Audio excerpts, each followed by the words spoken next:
Russia's economy isn't collapsing, at least not the way the headlines make it seem.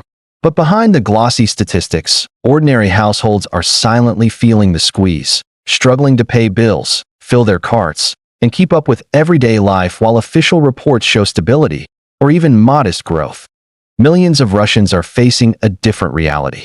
Inflation is eroding savings, wages are stagnating, and everyday essentials are becoming harder to afford. How can the economy look healthy on paper, while the people living in it are paying the price? In the next few minutes, we'll break down what's really happening in Russia's economy, who's benefiting, who's losing, and how far this silent crisis might go. You've heard it 1,000 times. Russia's economy is booming, sanctions are failing, growth is unstoppable. Putin parades the numbers, low unemployment, rising wages, a war machine humming along. But look closer.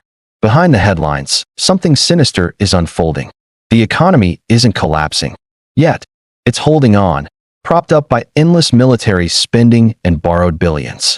But ordinary Russian households, they're the ones bleeding out. Inflation devouring savings, mortgages crushing dreams, groceries eating half the budget. This isn't resilience, it's a slow, painful sacrifice. The war isn't just fought on battlefields, it's waged in every kitchen, every paycheck. Today, we expose the hidden truth. Russia's economy isn't collapsing, but households are paying the price. Stay with me, because the reality is far darker than the propaganda admits. Let's cut through the noise.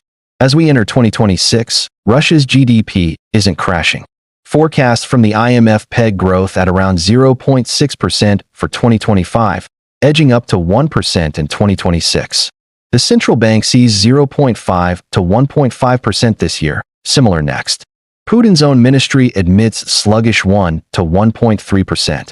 After the war-fueled boom of 2023 to 2024, when military spending pumped the economy like steroids, growth is cooling to near stagnation. But stagnation doesn't collapse. Defense industries are thriving, factories running 3 shifts, wages skyrocketing for those building tanks and missiles. Unemployment, a record low around 2 to 3%, thanks to labor shortages from immigration, mobilization, and war production sucking up workers. The Kremlin loves these stats. Putin calls the slowdown a conscious decision to tame inflation. Military spending? Still massive, around 7 to 8% of GDP officially, but hidden costs push it higher. The budget prioritizes guns over butter, nearly 40% of spending on defense and security. This military Keynesianism kept the economy afloat when sanctions hit hard.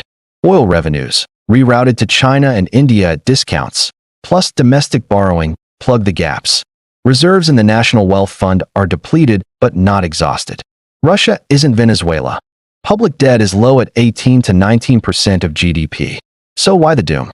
Because this warped growth comes at a devastating cost, and it's everyday Russians footing the bill. First, the inflation monster. Official numbers say around 9% in 2025, dropping to 6 to 7% by year-end, maybe 4 to 5% in 2026. But that's the sanitized version. For households, real inflation, the kind hitting food, utilities, basics, often exceeds 20%. Wages and benefits are indexed to the official 9%, leaving millions lagging behind. Grocery bills? Food inflation hit double digits much of 2025, with staples like bread, meat, and dairy soaring. Retail surveys show food now taking a bigger chunk of budgets, a classic sign of declining living standards. Why so stubborn? War spending overheats demand, while supply chains strain under sanctions. Labor shortages drive wage spirals in defense sectors, but civilians see slower gains. The central bank jacked rates to 21% peak, now easing to 16%, but borrowing costs crush consumers. Subsidized mortgages? Scrapped in 2024, leaving new buyers facing 18 to 20% rates. Dream of owning a home? Postponed indefinitely for most young families. Household debt is climbing as people borrow to survive. Real incomes grew in the boom years, but now? Forecasts show real wage growth slowing to 2 to 4% in 2026, barely keeping pace if inflation behaves. Many analysts warn of outright falls in disposable income as taxes rise and prices bite. Here's the brutal pivot. To fund the endless war, The Kremlin is squeezing households dry. VAT jumps to 22% in 2026. That's a direct hit on every purchase. Utility tariffs up nearly 12% in 2025. More hikes coming. Progressive income tax, higher corporate levies. All to cover a ballooning deficit, now 2 to 3% of GDP. Debt servicing costs, up 23% in 2026, eating 8.8% of the budget. Putin promised no more tax hikes until 2030, but reality bites. Oil prices sagging, sanctions tightening, revenues fall short. The guns versus butter trade-off is here. Military gets priority, civilians get austerity. Social spending stagnates while defense soars. Poorer regions see temporary boosts from soldier payouts, but it's blood money. Higher deposits from funerals, not prosperity. Surveys scream alarm. Household inflation expectations hit 13 to 14%. Businesses slow hiring, confidence dips. Retail trade, once a bright spot, falters as people cut non-essentials. Food sales outpace others. Families prioritizing survival over luxuries. This isn't abstract economics. It's families skipping meals, delaying doctor visits, abandoning education plans. Pensioners, fixed-income earners, hardest hit. The war's hidden toll, eroding the social fabric, widening inequality. Defense workers thrive.